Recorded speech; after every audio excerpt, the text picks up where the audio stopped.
Hello, everyone. This is the Around the League podcast from UGAsports.com. I am Dayne Young alongside Hall of Famer Jim Donnan and Brent Rollins from Pro Football Focus. Guys, we always start our shows with accountability from the week before.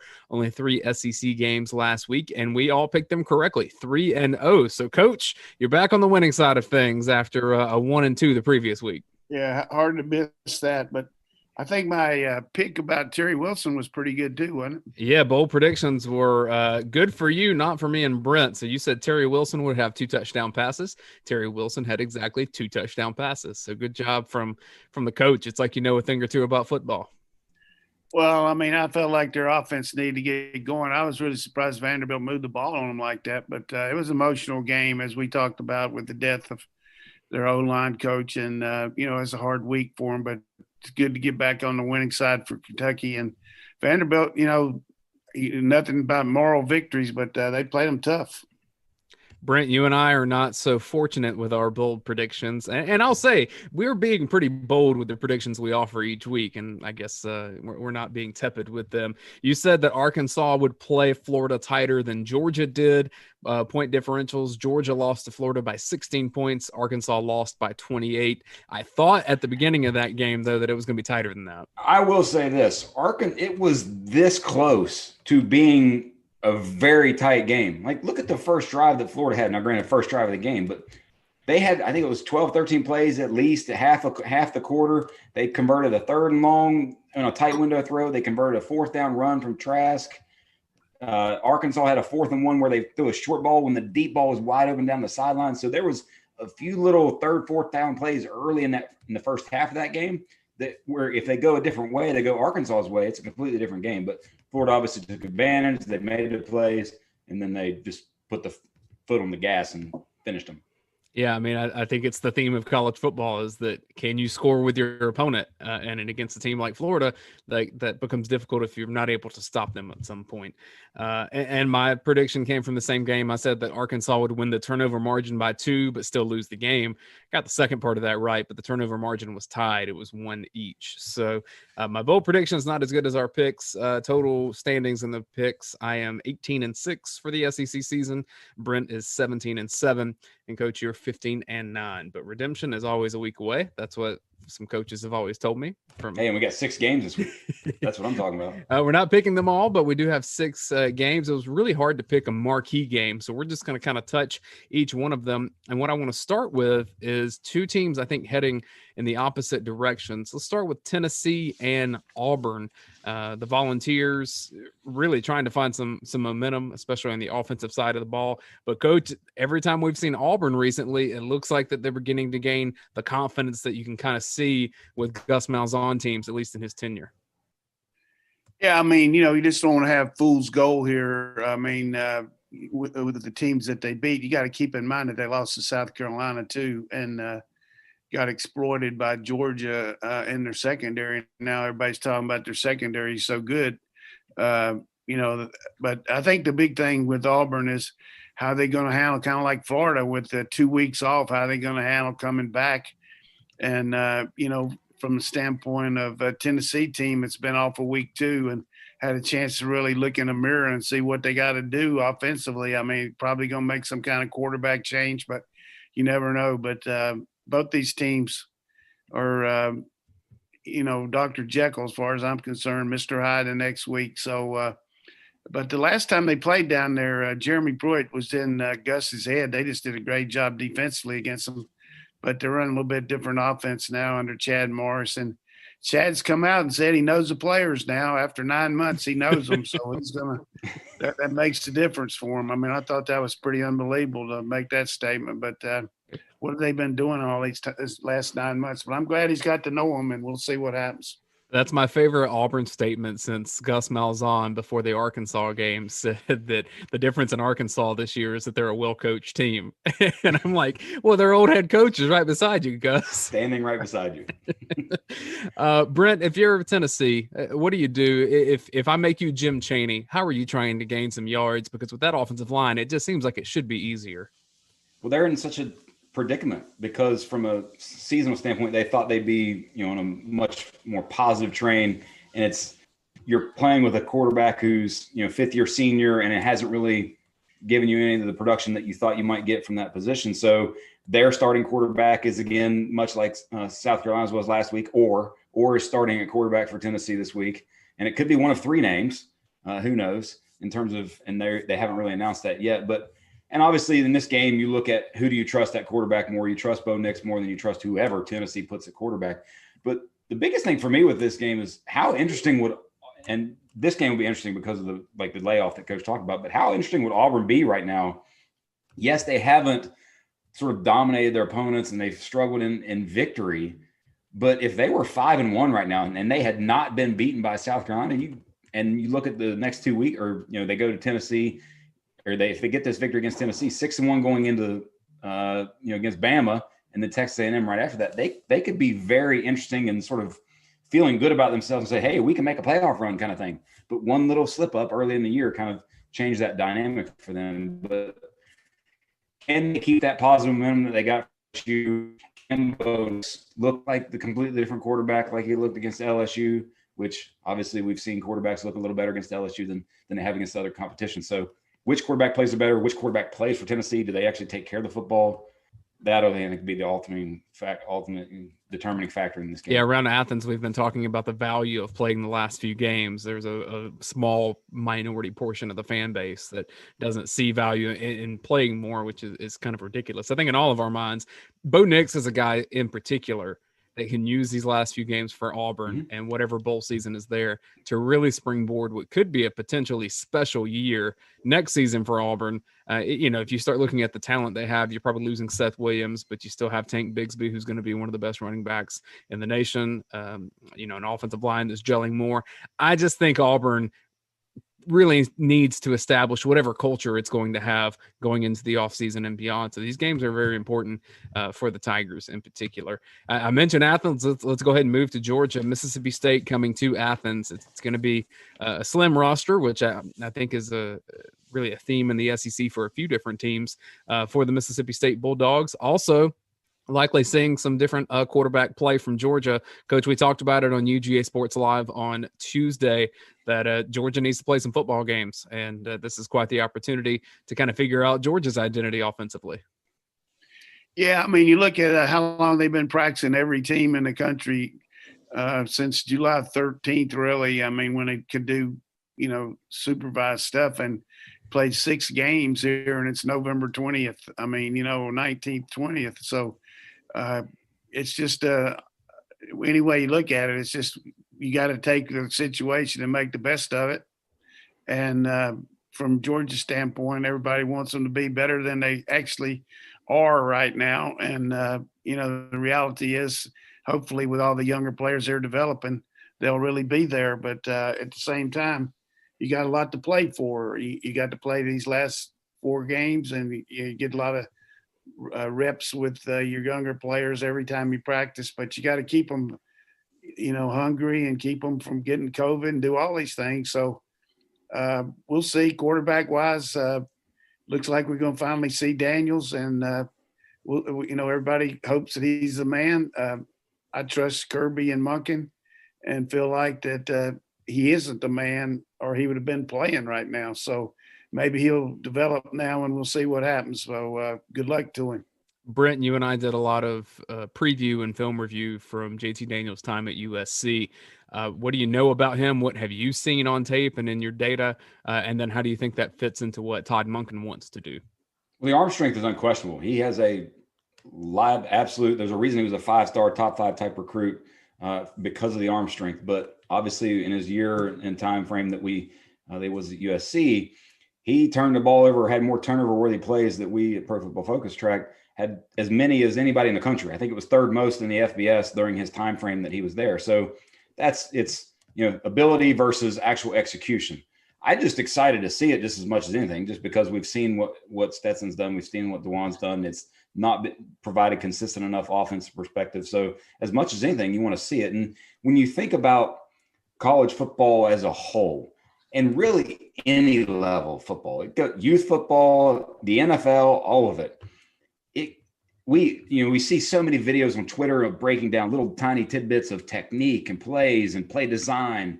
defensive design. What are you doing here against this look? All that. And the game is as simple as, do you have a quarterback you can win with or not? It's really that simple. And when you look at teams that have it, they're sort of thriving. If you don't, you're trying to find any way, shape, or form to do that. But this game, to me, though, is as much about Georgia's defense as it is about Georgia's offense, because we have no clue what JT Daniels is going to look like. You haven't seen him in over a year.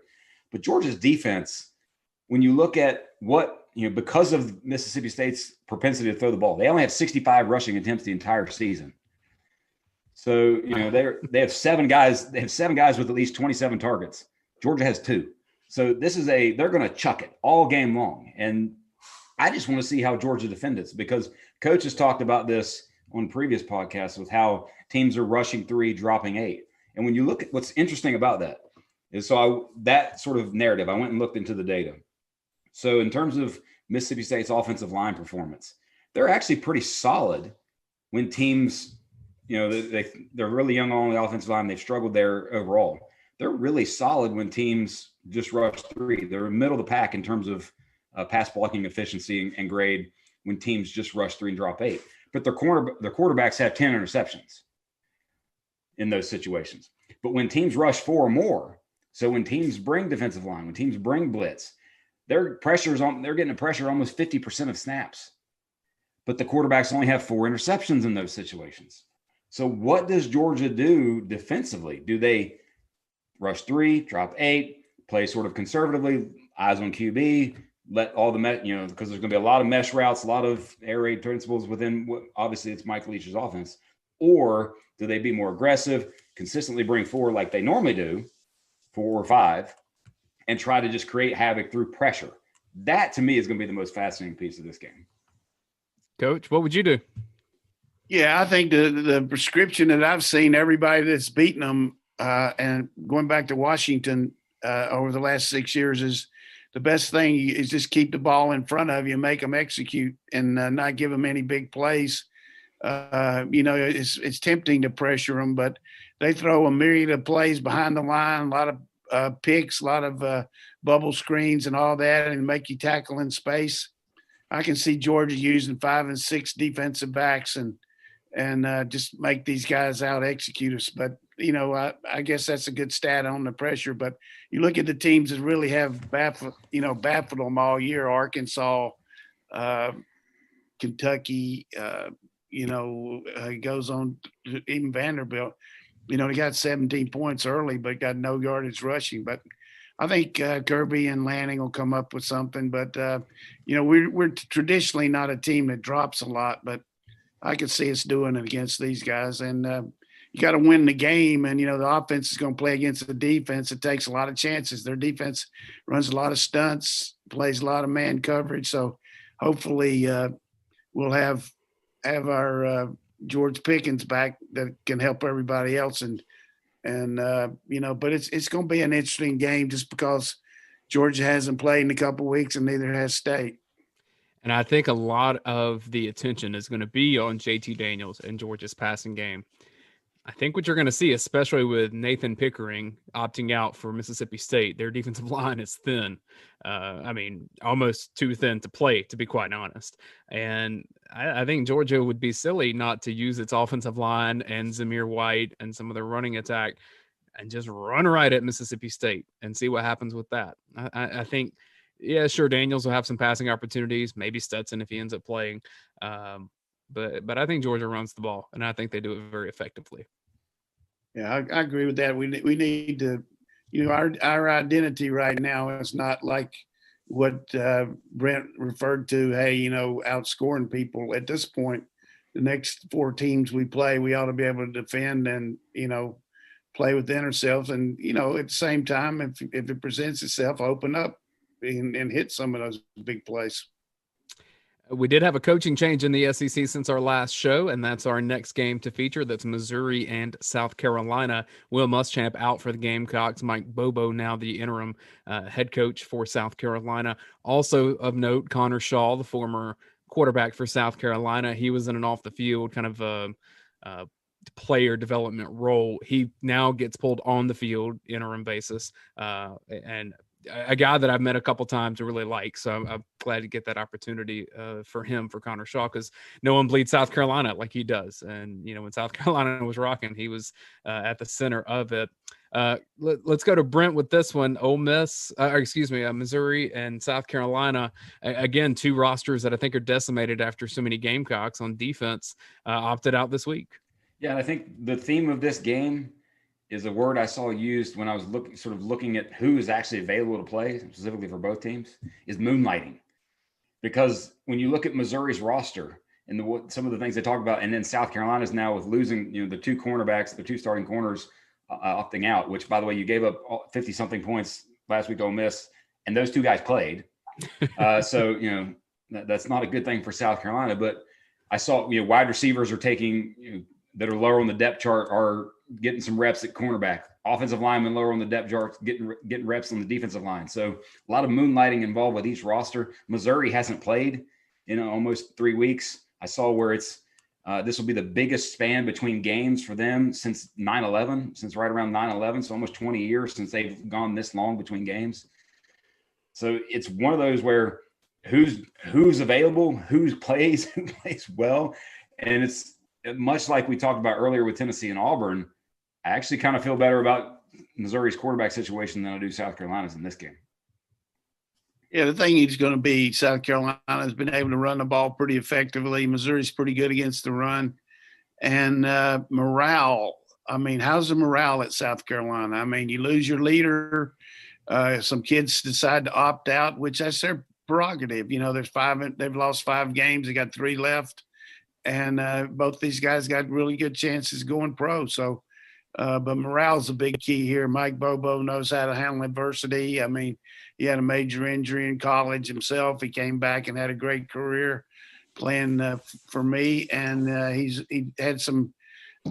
was close to getting it going there at Colorado State, but they never could get the defense to mesh with the offense. Now he goes there hoping he can get their offense going. And now they've given up, all these points the last 3 weeks, and their offense has really played, pretty good. They missed their turn a couple of times, but it's just a question of both these teams are really fragile right now. I can understand the hard job both of them have trying to get their team ready to go, because not only not knowing, who's going to play, but how you're going to play. So it's going to be, plus you got to wait around all day before you play. So this could be a pick 'em game. One of these teams could really give it away and really make the other team feel better.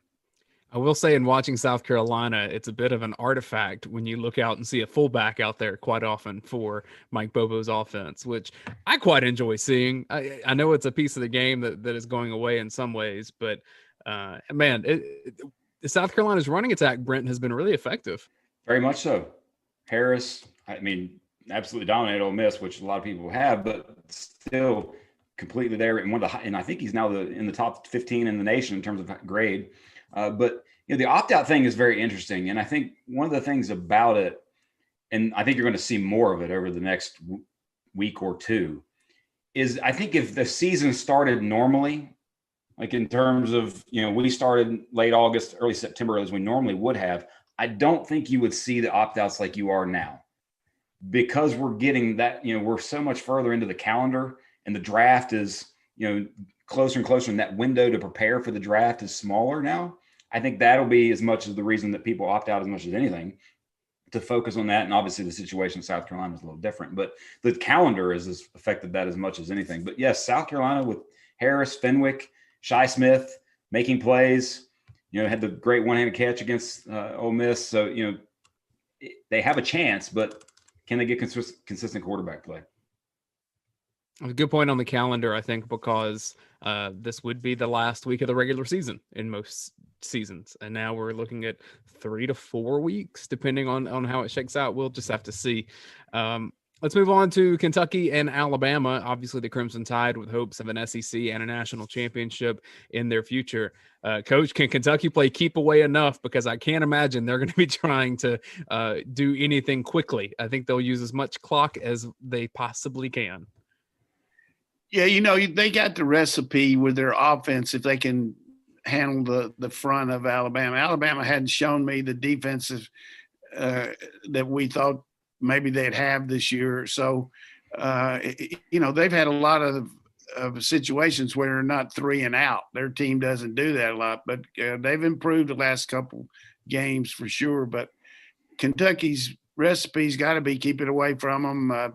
Quarterback runs are good against Alabama. They have a hard time. They like to play man under, and they're going to have a hard time corralling Wilson. They just got to stay ahead of the sticks like they did against Auburn. But the thing they didn't do against Auburn was, score in the red zone, and they had a couple critical turnovers. But this Kentucky team is another one that perplexes me. You never know what you're going to get. And then defensively, as much zone as they play, they'll make Alabama work for it, but Alabama will run the ball on them too. So, play action pass should be there for Jones. And, his arm's probably as fresh as it's been since he was playing junior high because they haven't played in 3 weeks. So I look for Alabama to win, but I don't think they'll run up and down the field on Kentucky like they do some teams because Kentucky doesn't play that much man coverage. Do you think, Brent? No, I agree. And Kentucky's going to make one of the next 2 teams they play. They got Florida next. They're going to make one of these 2 games just an absolute dogfight of a type game, I think. I mean, the spread for this game is 30. That's amazing when you think about it. But Kentucky has the recipe, like you said, Coach, that can keep the ball away from Alabama. Offensive line, they're still getting dominant play from the offensive line. Chris Rodriguez, who's from McDonough, Georgia, I think I heard recently that he is now the second highest graded running back in the entire FBS.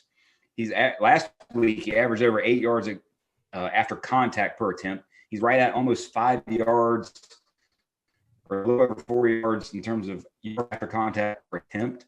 So he is just making people miss and also, just bouncing off of folks left and right. He's got really good balance. I will say one of the things you talk about Alabama's defense. Yes, he does. He's low to the ground. But one of the things about Alabama's defense that's interesting, they still have one of the highest coverage grades in the nation.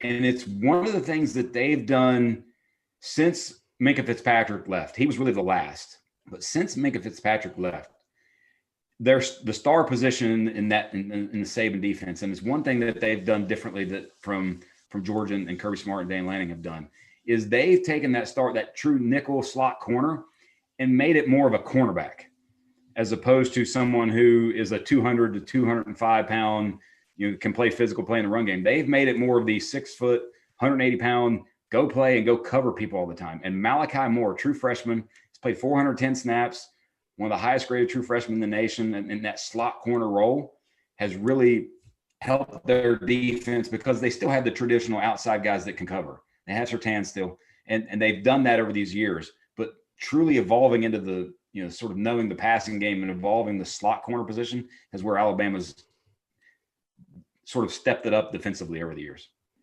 I'm going to give you a guy on the other side of the ball that I think is just interesting. The NBA draft this week, it had me thinking about this because for all the NFL draft nerds out there, I look at a guy like Devontae Smith, who probably coming into the season was a late first round. I mean, obviously a talented guy, but just with his production, especially with Waddle being out now, can just keep on rising up draft boards. And that could be a potential top 10 guy with the productivity I think he's going to be seeing from Mac Jones. So watch Devontae Smith, really strong.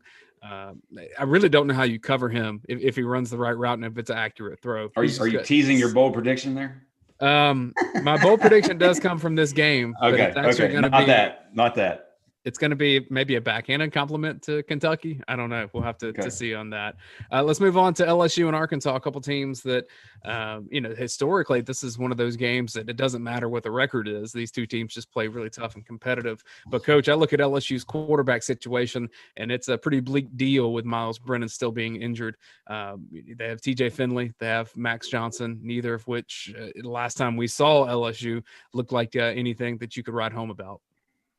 Yeah, I mean, it's a tough situation for Max being thrown to the wolves there against Auburn, although I thought he did some good things. And we talked about it the week of the game that, TJ would either be outhouse or penthouse against Auburn, and he just didn't work out for him. He had a couple of tip passes too. But, teams have a chance to scout you, use defenses that get you confused and all that. And I'm sure Barry Odom will run a lot of different looks on these guys. But this looks to me like personnel-wise, just like Florida or Arkansas. They got better players, 1 through 55, but just the morale and the way they're thinking about themselves, Arkansas really has a good feel for their team morale, and they got that chance to go get the 500 on their season and all that. So you worry about LSU with all the off-field issues that are happening and all the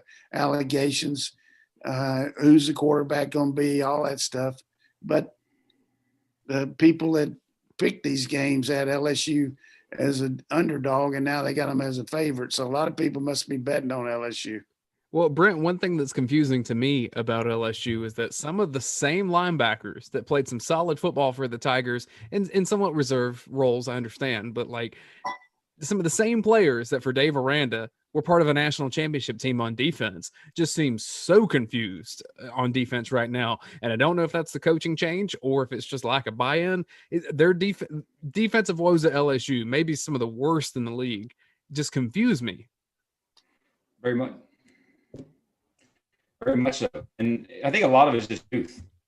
I mean, even, when you had last year with Aranda, you had Stingley as a true freshman playing great, but he's still a true freshman who just said, hey, go cover this guy in man coverage all the time. And then you come into a different system with Bo Pelini, and you have youth in different places, and you have literally everywhere in terms of their defense.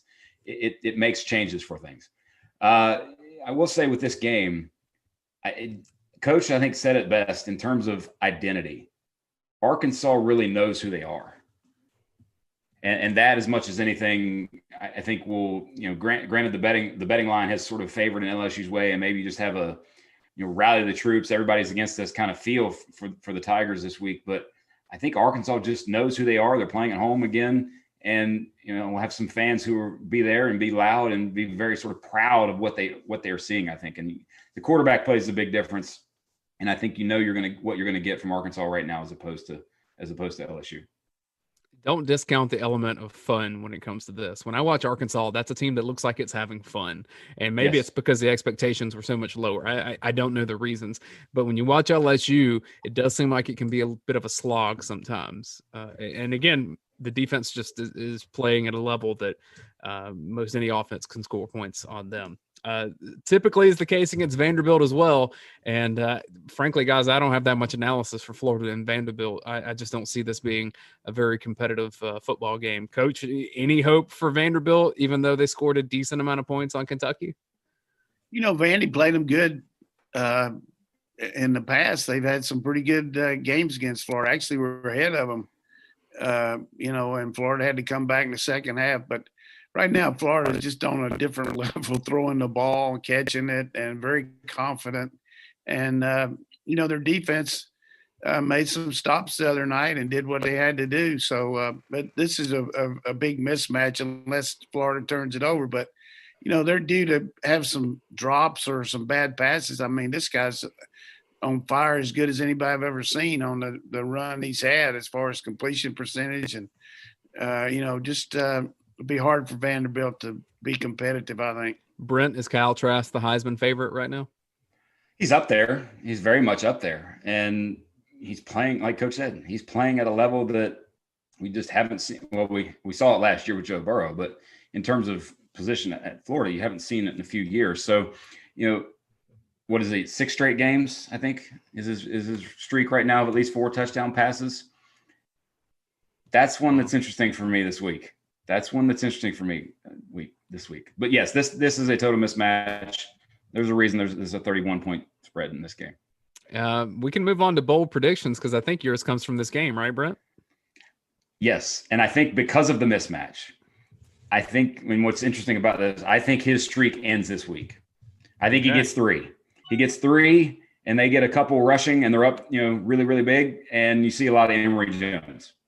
And it's not so much that he's not going to be able to. I think it's just opportunity maybe is not as much this week for Kyle Trask. So I think his streak that would be my bold prediction, that his streak comes to an end this week. So then I can pop up on Twitter that Brent says that Trask's streak ends versus Vanderbilt. Maybe not for the right reason. That's the bold part of it, right? Against Vandy. I'll get to mine in a second. I did want to mention there is one cancellation or postponement of an SEC game this week. That's Ole Miss and Texas A&M. Texas A&M probably needs to be on a football field as well, considering what the future may hold. So that's probably not where Jimbo wants to be, just staying in practice again. I'll give you my bold prediction, and then I'll come to you for yours, Coach. I go back to Kentucky and Alabama. And I think the Wildcats, and I'm saying this as a whole, so not just the defense necessarily, but as a whole, I think Kentucky holds Alabama to under 35 points. And that happens because Kentucky moves the football offensively and runs every second off the clock that they can. This is a classic high school football where you know you're overmatched and just try to expire the clock. And if it ends up being, a bit of a blowout still, I'm not going to say that they cover necessarily, but I'm going to say that Alabama gets held under 35 points. Now, that may mean that it's 34-0. I have no idea. We'll find out. Coach? That's a pretty bold prediction. That could happen, though, if they keep the ball away from them. I'm just going to say that Tennessee is going to scare the heck out of Auburn. I don't know if they'll win the game, but I see this game is going to be a tight fit game. Tennessee's got to lay it out there on the line. They got nothing to lose now. They're going to go for it. Jim Chaney's a really good game planner, and he's gone against Steele a lot, and of course Pruitt's gone against Gus and that team a lot. So I think they've had a week to get ready. I don't know that they'll win the game, but I think they're going to scare the heck out of them. Well, you give me just the perfect transition to put you in a tough position, because now it's time for our picks of the 3 games, and I'm going to put you right back there, Coach. I know you said Tennessee scares Auburn, but is it enough? Tennessee or Auburn? What are the other 2 games? Because I'm going to have to pick an upset here to get what. Yeah, so the 3 games we're going to pick are Tennessee, Auburn, LSU, Arkansas, and then Missouri and South Carolina. Yeah, I'm going to go with Tennessee and as just an upset. I don't know why. I mean, everybody thinks Auburn will win. They probably will, but I'm going to pick the Vols. I'm going to stick with Auburn. I just think that Bo Nix, you go with the better quarterback. I'm going to the Brent Rollins school of follow the quarterback. I agree. I think Auburn sort of – but I like what Coach said, and I think this is very much that game where possibly be a coin flip game in the end, but I do think Auburn wins. Good point, though, Coach, that probably the most marquee victory of Jeremy Pruitt's tenure at Tennessee happened at Auburn. And so that's a tough place to win, too. And so that could be what gets the wheels back on track for the Tennessee Volunteers. Let's move to LSU and Arkansas. I'll go first on this one. Again, if you follow the quarterback situation, Felipe Franks is playing solid football. And I think that LSU is just going to struggle a little bit more offensively than it has to, and their defense can't stop anybody, Brent. I just don't see how they do it. So I go Arkansas. I would agree. I'm going to go Arkansas in this game just because I said a few weeks ago that I think they're at least that they get to 500, and they need this game to get to 500. And because of who they have remaining the next couple of games in their schedule, because they still have to play Bama. So I think they do get this game at home, and Arkansas gets the victory.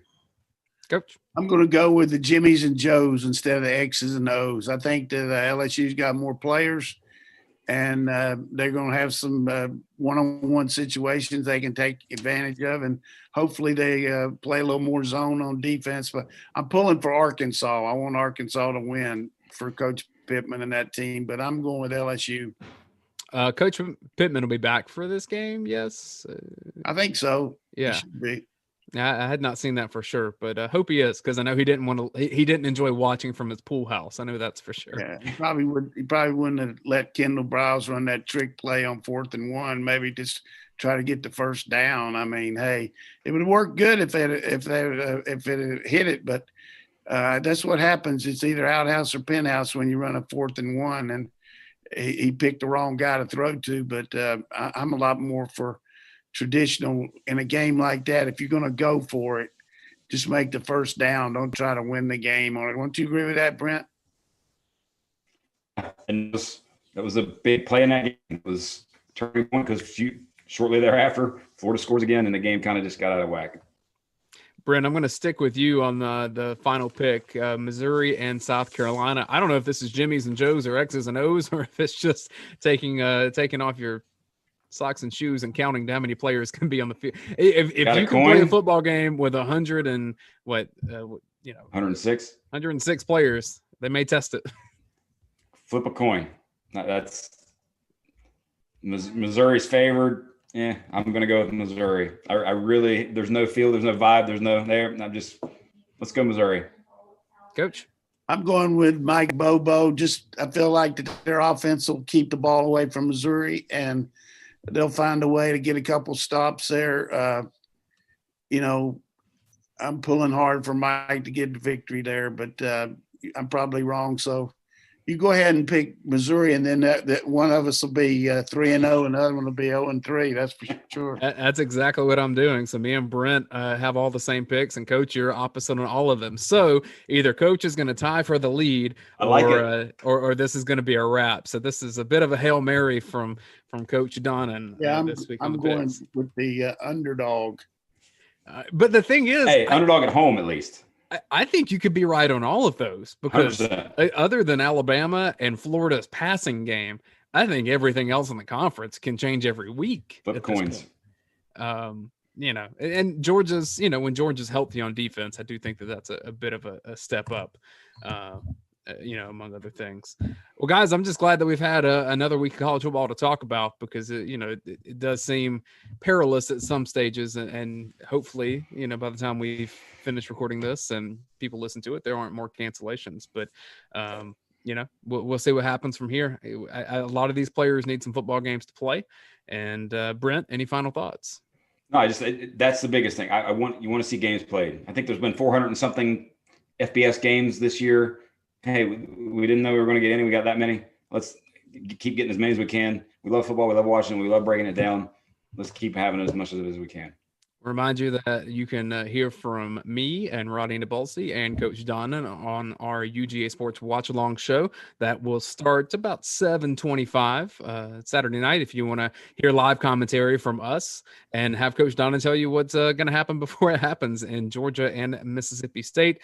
Coach, any final thoughts for this week before we wrap? Just glad to have the show. Looking forward to Saturday night. See what Georgia can do at quarterback and watch a lot of these games all day long, but glad we had another show. That watch along show will be right here on this YouTube channel. It's also on our Facebook and Twitter pages, and you can always contact us there. Thanks for listening to Around the League from UGAsports.com. For Brent Rollins and Jim Donnan, I am Dayne Young. We will talk to you next week.